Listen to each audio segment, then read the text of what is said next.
सभी साधकों को नमन।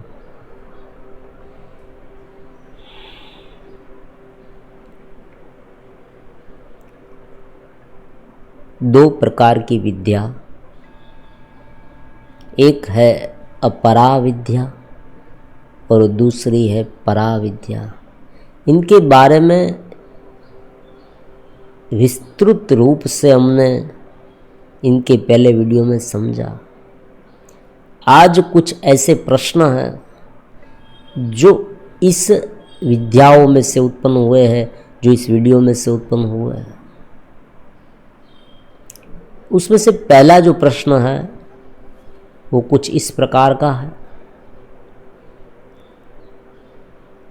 चित्त की चंचलता, मलिनता होती है तो ये क्या अनुभव में आएगा? चित्त की चंचलता और मलिनता होती है तो ये क्या अनुभव में आएगा?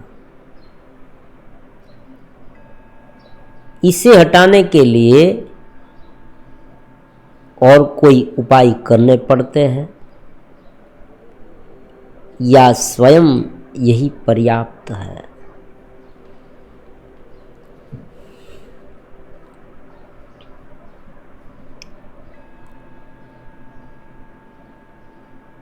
अगर हम सारे दर्शन शास्त्र का अभ्यास करें तो एक बात हमें समझ में आ जाएगी कि कुछ ऐसी पात्रता है जो साधक में होनी चाहिए। अगर वो पात्रता नहीं है तो सबसे पहले वो डेवलप करनी चाहिए। प्राचीन समय में जब शिष्य गुरु के पास जाता था तब गुरु उसे कुछ प्रश्न पूछते थे या शिष्य गुरु को प्रश्न पूछते थे। उनके माध्यम से सब कुछ समझ में आ जाता था कि कहाँ रुका है, कौन से स्टेज में। फिर उसे उनके अनुरूप कुछ साधना करने के लिए भेजते थे।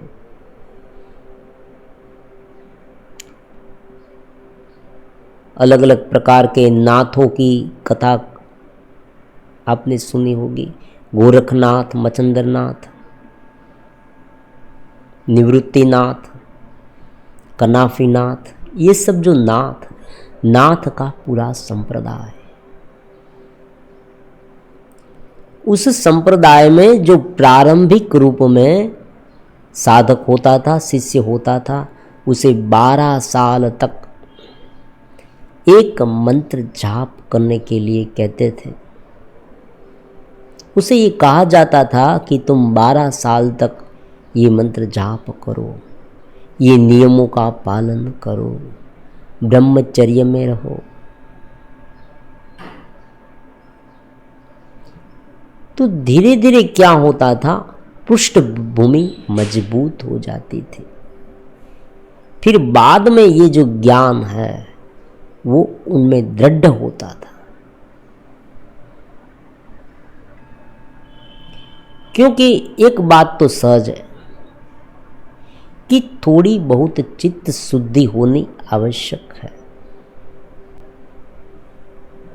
लेकिन यहां ये बात भी है, अगर इस ज्ञान के साथ थोड़ा सा योग का अभ्यास करेंगे तो और कुछ करने की आवश्यकता नहीं है। ऐसी एक तकनीक है जिनके माध्यम से चित्त शुद्ध भी होता रहेगा और हम ऊपर भी उठते रहेंगे। लेकिन शर्त इतनी है कि उनके साथ कुछ योग के अंग को मिला देना चाहिए। भीतर की रचना की थोड़ी बहुत समझ होनी चाहिए। किस तरह से ये होता समझे। ज्ञान का प्रमुखतः सिद्धांत ये है कि समझना, जानना, सच बात जान लेना। जिस तरह से थोड़ा बहुत अंधेरा है एक रस्सी पड़ी हुई है, उस रस्सी को देखकर सर्प का भ्रम हुआ। तो अब सर्प का जो भ्रम है उसे हटाने के लिए रस्सी का ज्ञान होना आवश्यक है। अगर वो ज्ञान हो जाए कि ये रस्सी है, सर्प नहीं है, तो सारा टंटा खत्म हो जाएगा, फिर डर नहीं लगेगा सर्प से। फिर भी रस्सी सर्प जैसी लगेगी, समझे, क्योंकि अंधेरा अभी तक वैसा ही, थोड़ा अंधेरा है, थोड़ा उजाला है। अगर पूरा अंधेरा है तो रस्सी भी नहीं दिखेगी, सर्प भी नहीं दिखेगा, वो नींद है, सुसुप्ति अवस्था। लेकिन थोड़ा उजाला है, थोड़ा अंधेरा है, तो रस्सी सर्प जैसी दिख रही है। अब मालूम हो गया कि ये रस्सी है, फिर भी वो सर्प जैसी दिखेगी। अब शब्द से मालूम हुआ, मान लीजिए कोई व्यक्ति ने आकर हमें बताया कि भाई मैं सुबह यहाँ आया था, तब ये रस्सी पड़ी हुई थी, ये रस्सी ही है, सर्प नहीं है, फिर भी हमारा डर नहीं जाएगा। फिर कोई आके हमें बता दे कि देखो, टॉर्च लेकर आए, टॉर्च से हमें बता दे कि देखो ये क्या है, हम कहेंगे रस्सी है, खामखा डर रहे थे, ये तो रस्सी, सर्प नहीं है। यही बात वेदांत की है। अब देखो 12 साल तक तप करना बहुत मुश्किल है, इसलिए ज्ञान का आधार लेना पड़ेगा। केवल योग का आधार लेंगे तो शुरुआत में यम नियम है, बहुत कठोर नियमों का पालन करना पड़ेगा। फिर धीरे धीरे धीरे धीरे करके साधक धारणा, ध्यान, समाधि, पहले प्रत्याहार आता है, फिर धारणा, ध्यान और समाधि, उनके माध्यम से वो ये नितांत चेतनवंतता को में लीन हो पाएगा, जहाँ से उनका उद्गम बिंदु है, स्रोत है, वो आत्मा है, चेतनवंतता है, परा है। अगर ज्ञान से उसे थोड़ा बहुत मिला ले तो आधी मेहनत लगेगी, दूसरा कुछ नहीं है, मेहनत आधी हो जाएगी, आधी से भी ज़्यादा कम हो जाएगी। अब ऐसा क्यों होता है, वो भी आज हम समझने वाले हैं। तो सबसे पहली बात यह है कि समझ लिया, जगत को समझ लिया। अब देखो, जगत को समझना मतलब क्या, बहुत सीधी सी बात है, ये परिवर्तनशीलता को समझ लिया। ये उत्पन्न होने वाला है, उसमें परिवर्तन आता है और उनका नाश होता है। अब देखो, नाश भी नहीं होता, जब हम नाश बोलते हैं ना, तब भीतर से एक आवाज़ आती है कि भाई नाश नहीं होता। कोई व्यक्ति ये भी कहेगा नाश होता ही नहीं, पानी का नाश कभी नहीं होता। आप कहेंगे कि ये जो पानी यहाँ पड़ा था वो चला गया, चला नहीं गया, उनकी भाप बन गई है। हमारा शरीर, जब जीव जो है, जो ये जुड़ा है मन बुद्धि अहंकार से, ये शरीर के साथ जो कनेक्शन बना है, वो कनेक्शन छूटा, इस घेरे से छूटा कि ये घेरा जो है वो अभिव्यक्त होना बंद हो गया, समझे, ये बात है। और ये घेरा अभिव्यक्त होना बंद हो गया, इसे मृत्यु कहते हैं। मृत्यु हो गई, व्यक्ति की डेथ हो गई, अब उसे जला दो, अब इस बॉडी को नष्ट कर दो, वरना क्या होगा, बदबू आएगी, बहुत सारे कीड़े मकोड़े उसे खाने लगेंगे। तो हम उसे जला देते हैं।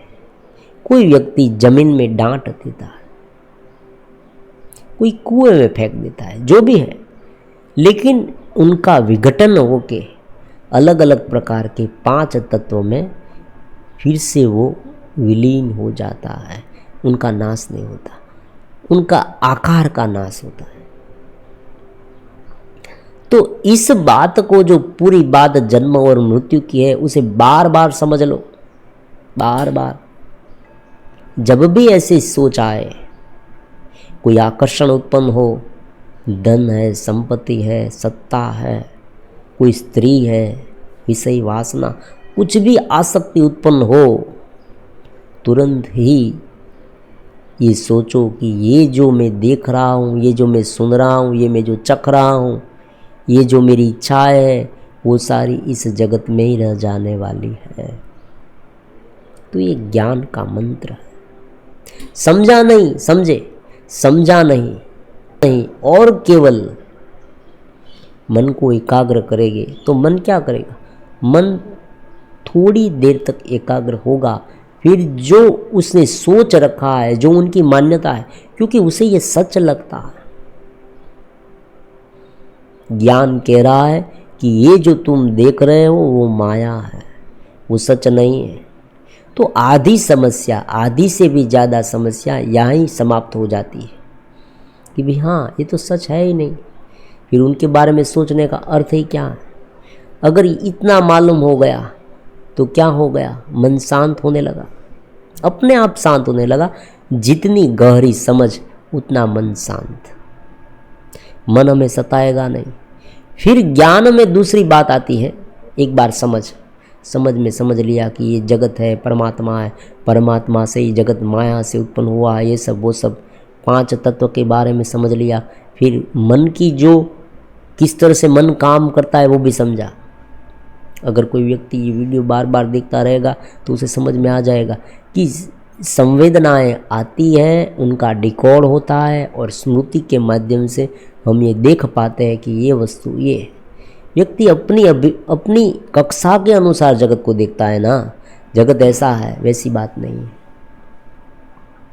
जो व्यक्ति की मान्यता है, जो उसने सोच रखा है, जो उनकी इच्छा है, जो रुचि है, उनके शरीर की अवस्था है, उनके अनुसार ही जगत दिखेगा। जगत का वास्तविक रूप क्या है?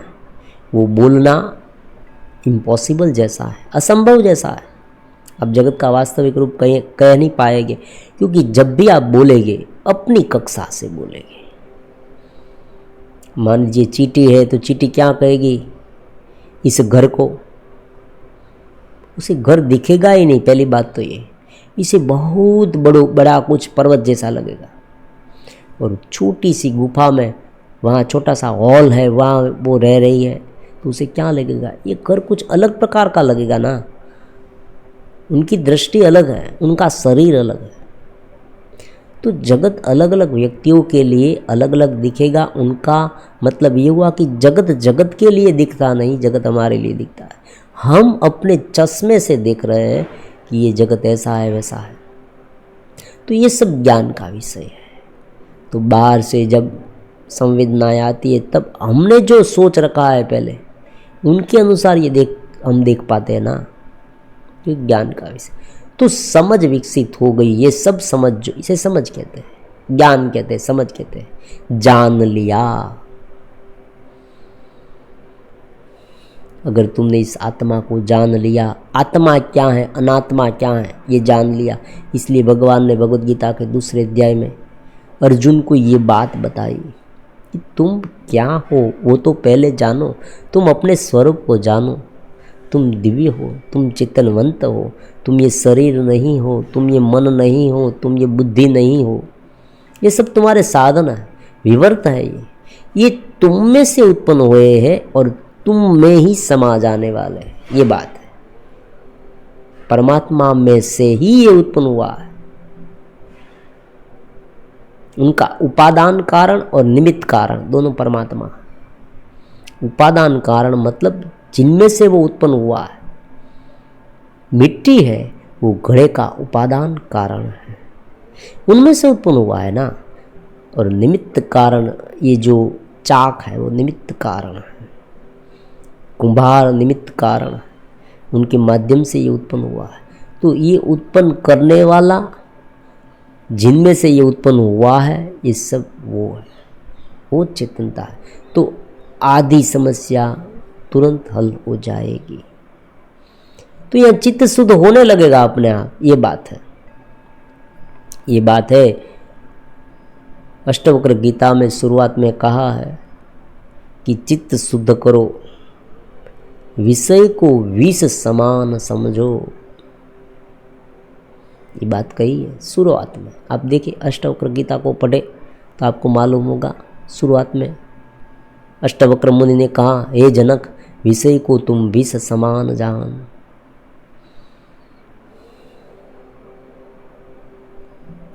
लेकिन अगर उसके साथ थोड़ा बहुत योग को मिला ले,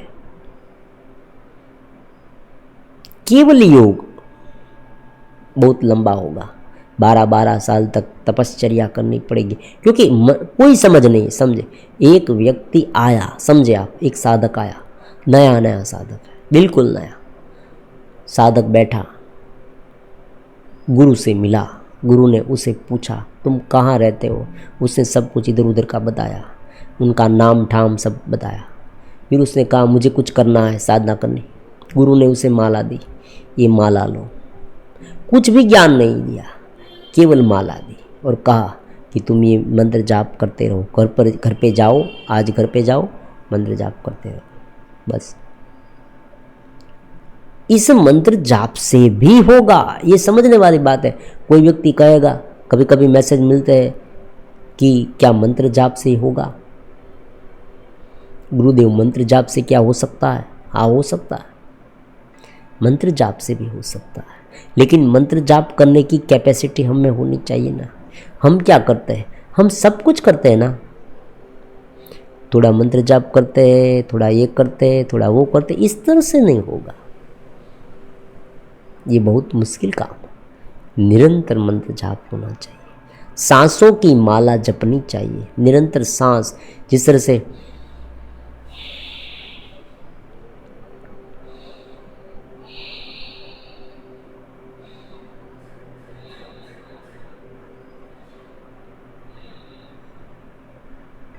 कोई भी ज्ञान नहीं है, फिर भी इस मंत्र जाप से सभी प्रकार का ज्ञान उत्पन्न हो सकता है, लेकिन शिद्दत से बहुत लंबा खींचना पड़ेगा।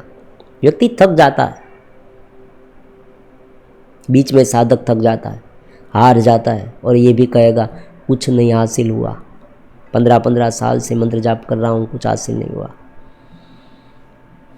अब क्या करूँ? उनका कारण ये है कि उसने दूसरे कोई भी पहलू पर काम नहीं किया।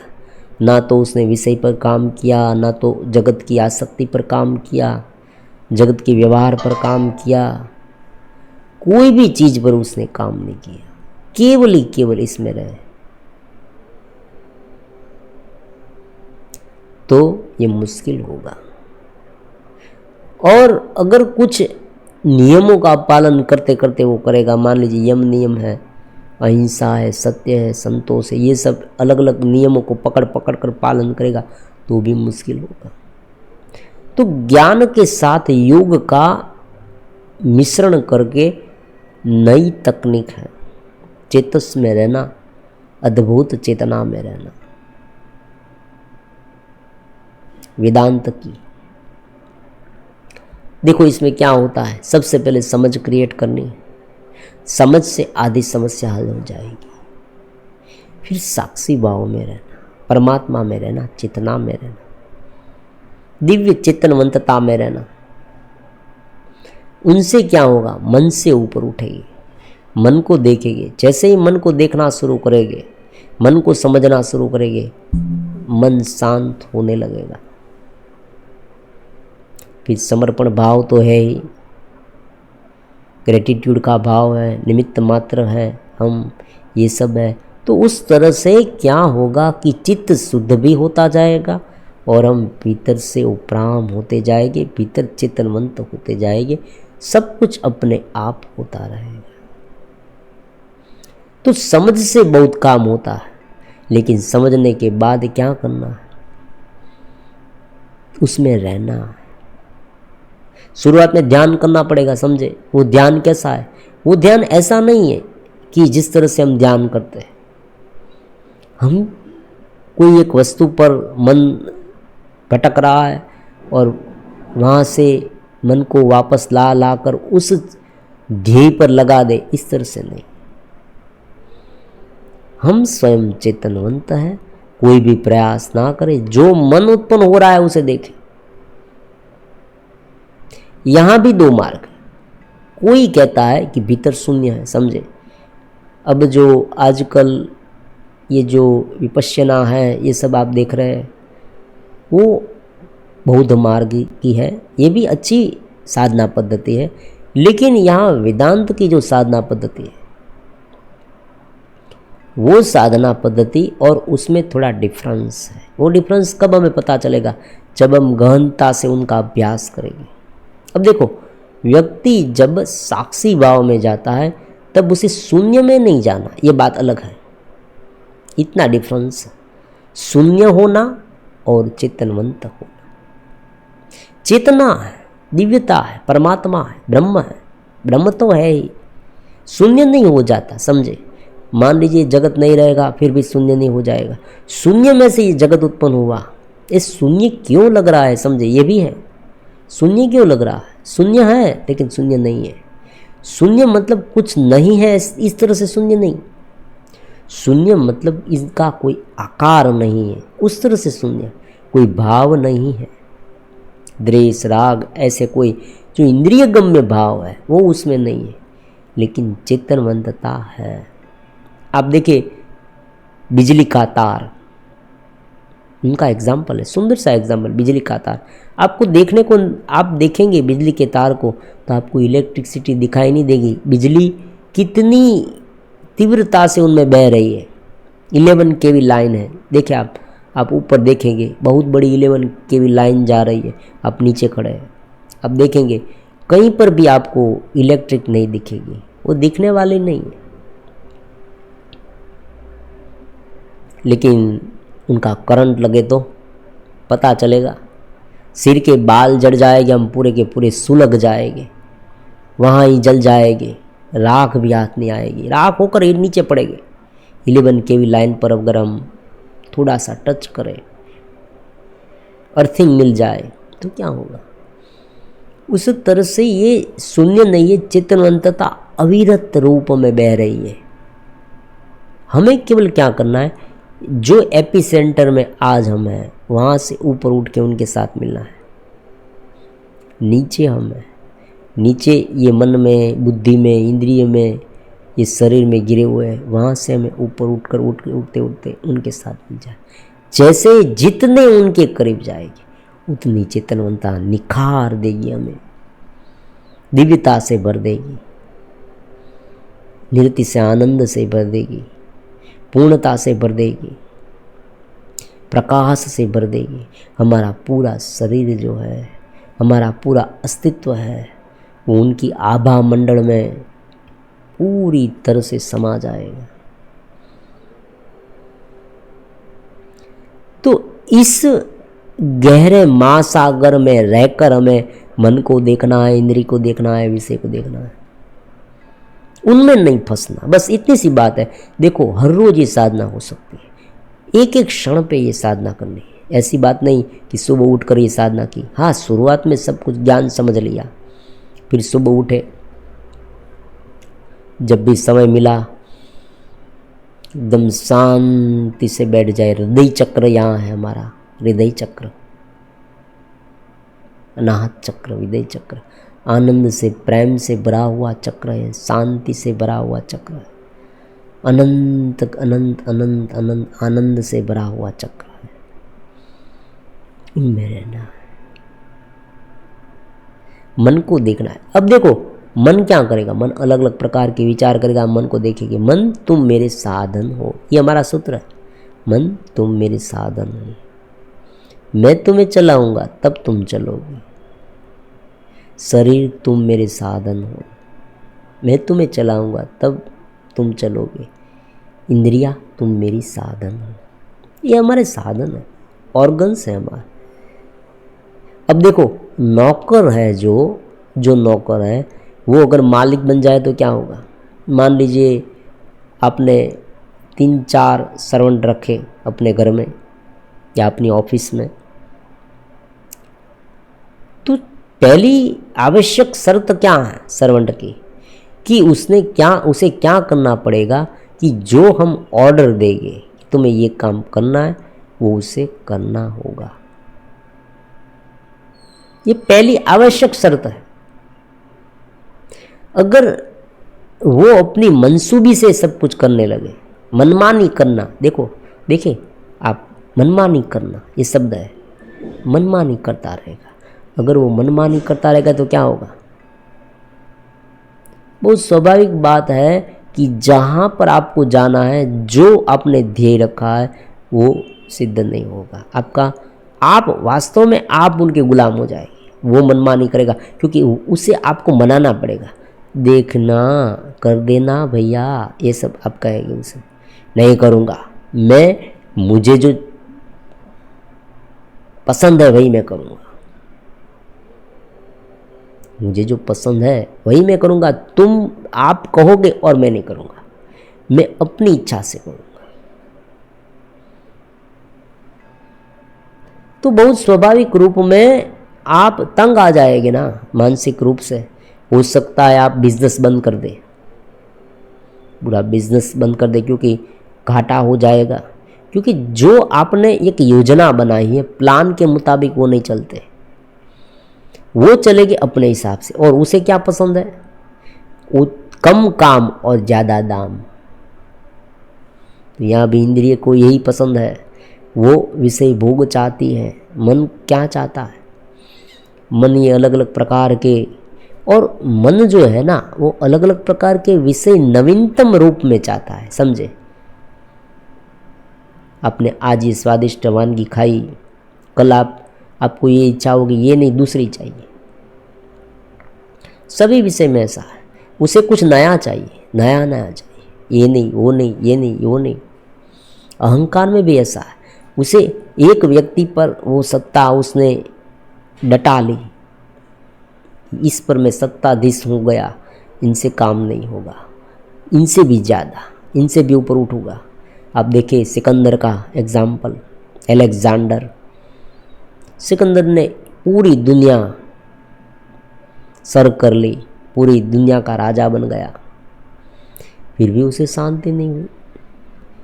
क्योंकि इस तरह से नहीं होती शांति, एक बार तो ब्रेक लगानी होगी। तो क्या है? मन को देखा, शरीर को देखा, वृत्तियों को देखा, वृत्ति के हम गुलाम नहीं है, बस इतना सा सूत्र है। शरीर के गुलाम हम नहीं है। शरीर हमें कहेगा, हमें करना है, लेकिन शरीर पड़ा रहेगा तो क्या होगा? ये नहीं होना चाहिए।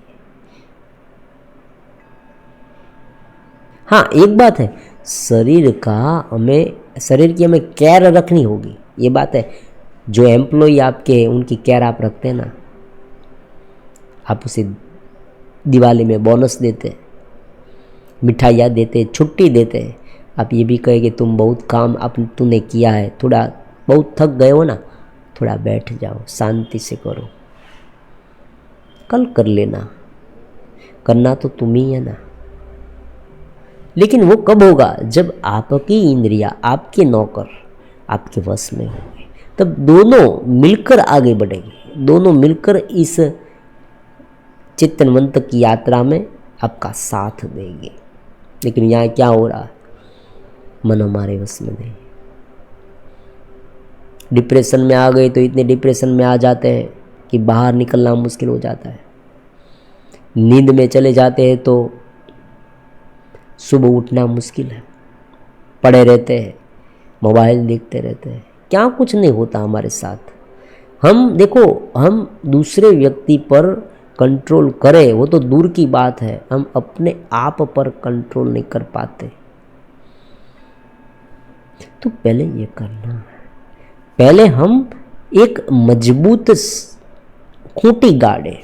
राम नाम की खूंटी गाड़ी, सूरज ताने तंता, आती जाती दंप की खबर ले, फिर नहीं आना बनता कबीरा, फिर नहीं आना बनता।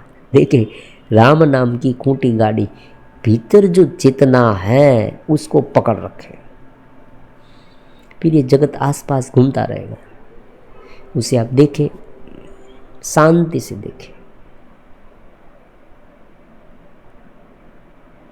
स्थित प्रज्ञ उसे कहते, स्थित प्रज्ञ।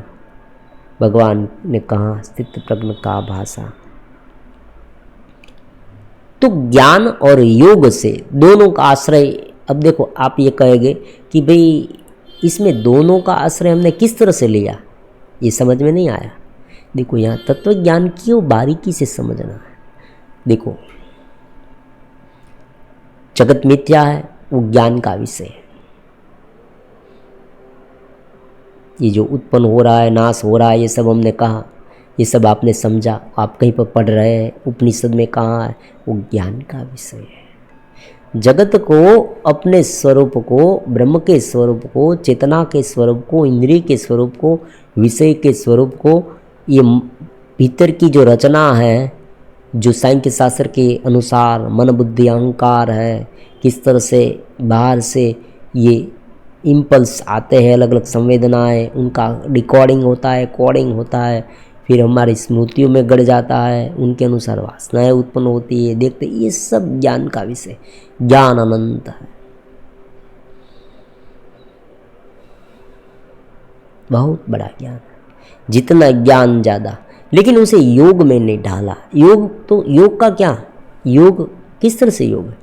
योग का मतलब है उसे ढालना, कोशिश करना, जुड़ना। और योग में क्या, बैठकर ध्यान करना, ध्यान पद्धति है। लेकिन कैसी ध्यान पद्धति? हम चेतना में हैं और जगत को देखते हैं। फिर एक सिद्धांत ये भी है कि भीतर चेतना है, शून्य नहीं है, सब कुछ शून्य हो गया, ऐसी बात नहीं होती। शून्य हो जाता है, सब कुछ शून्य हो जाता है, लेकिन बाहर का चेतना तो रहती है, ब्रह्म रहता है। आजकल अलग अलग प्रकार की ध्यान पद्धति आप YouTube में देख रहे हैं, कहीं पर सुन रहे हैं, व्यक्ति को पता नहीं चलता है, क्योंकि उसने उपनिषद नहीं पढ़े हैं, उसने मूल ग्रंथ नहीं पढ़े हैं, इसलिए वो ये मान लेते शून्य में समा जाना, शून्य में समा जाना।